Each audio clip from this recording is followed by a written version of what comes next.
Okay, welcome back. So in this video, we're going to take what we've done already and we're going to animate it slightly.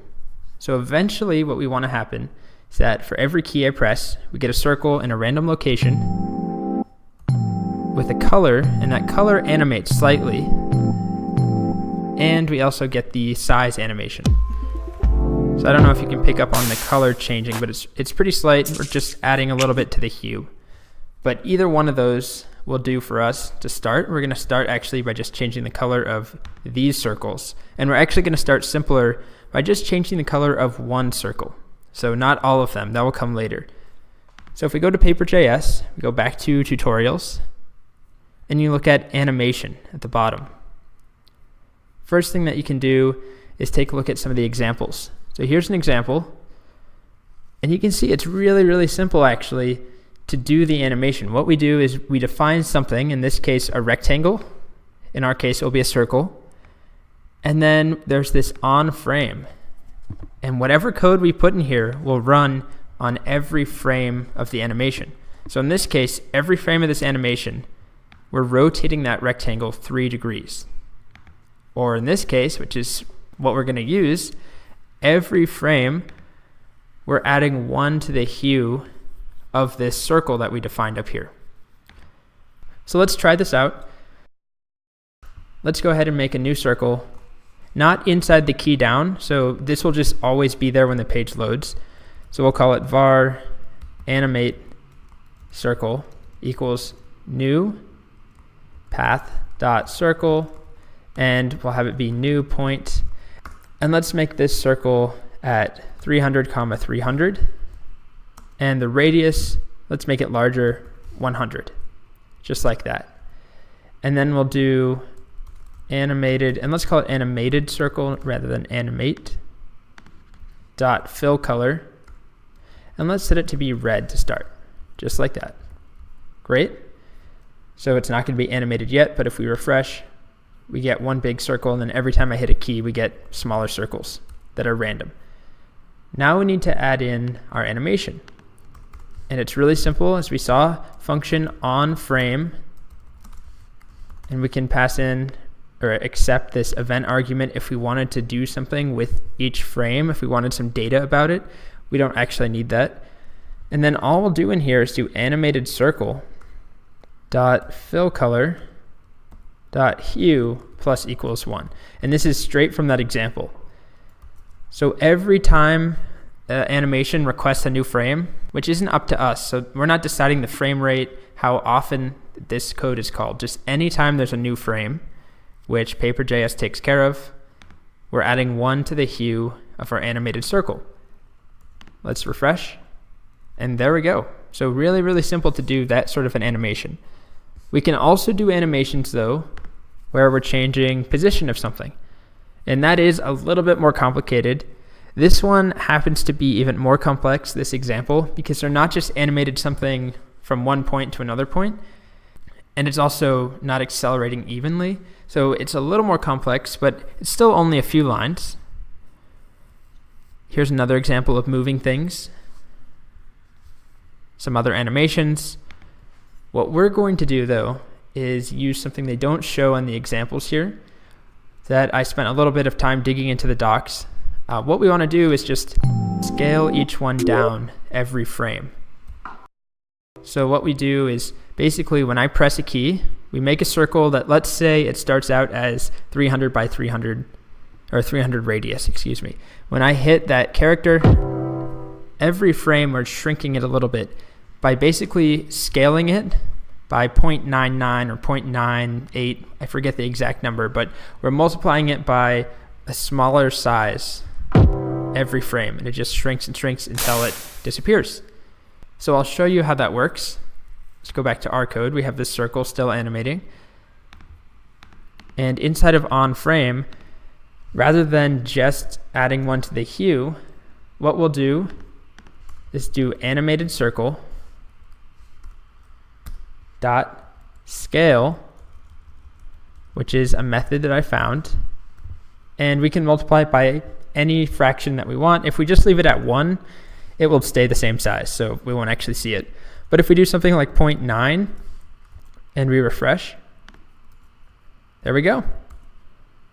Every frame changes hue by 1, and it scales by 0.9 or 90% of what it was in the previous frame. So if we change that to something like 0.99, it's going to be a slower transition down.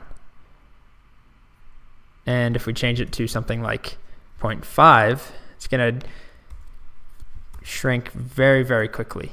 So every frame it gets half as big as it was in the previous frame. So I think what I went with was 0.9 to start. So we'll leave it at that. And now we have a single circle changing color and shrinking. What we want to do next is when I hit these other keys, we want those circles to do the same thing. And that's a little bit more complicated, but honestly, the code here, it will stay the same. All that's different is that we need to do this for every circle that's on the page. And this is probably the most drastic change that we'll make. What we'll actually do is have an array of circles. And every time we press a key, we'll add that circle in to that new array. Because right now, we're not actually keeping track of all these circles. We need to save all of them somehow so that on frame right here in this function, we can then refer back to every circle that already exists and animate it.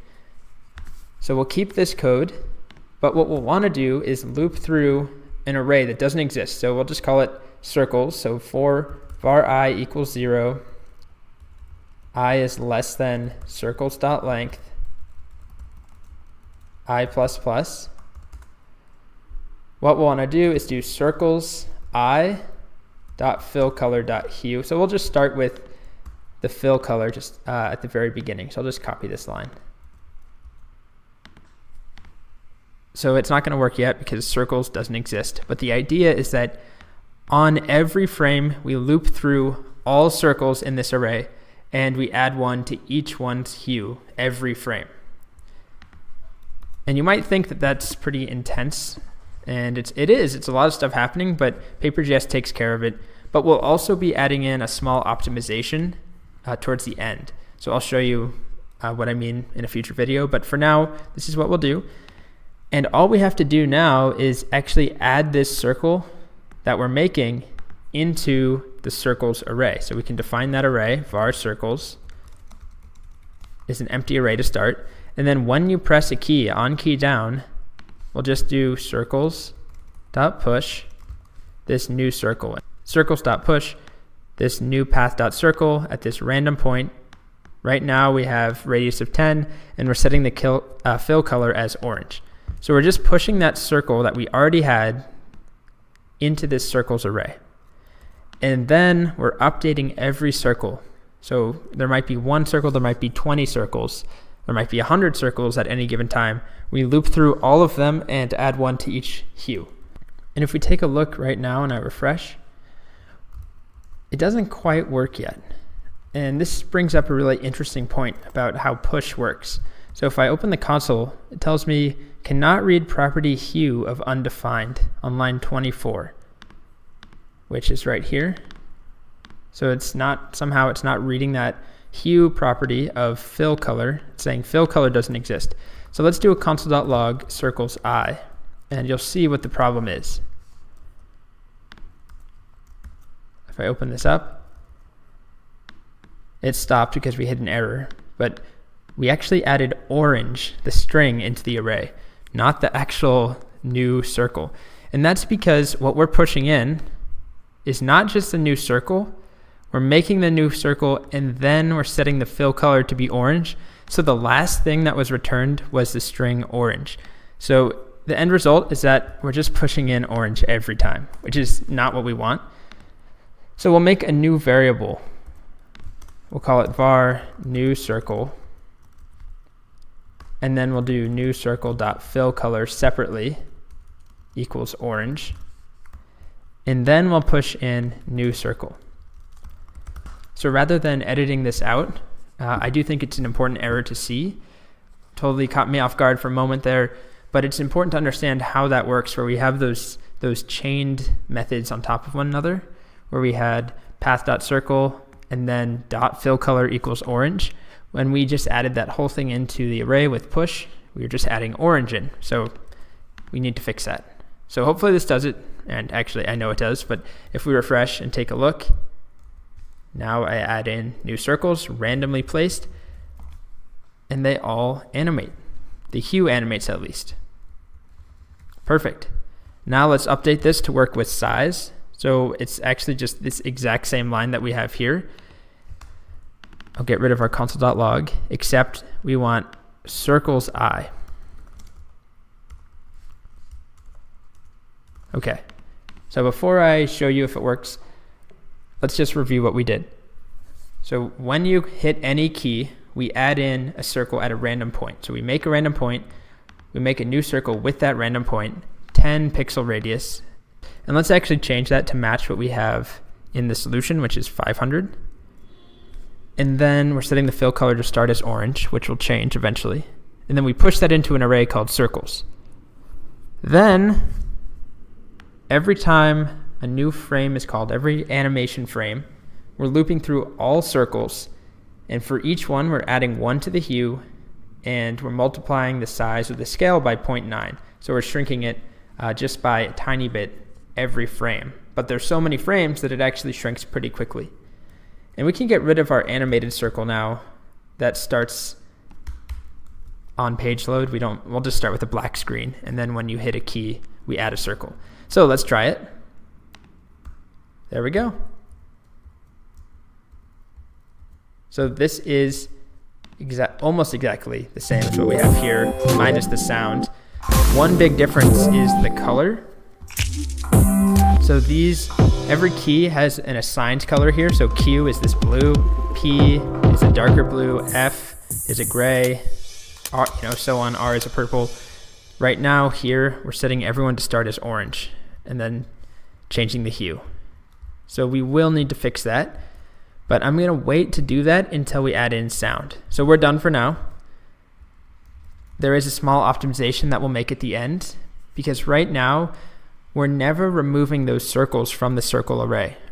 So even if, after 10 seconds, that circle is gone, even after 3 seconds, we don't see it. Technically, it's still in that array. So that's not ideal. If we had 10,000 circles that we had created and we don't see any of them, we don't want to be looping over all of them. So in the last video, I'll show you how we can remove a circle when we know that it's gone, or when we know that it's no longer visible. Okay, so next up, we'll work with sound.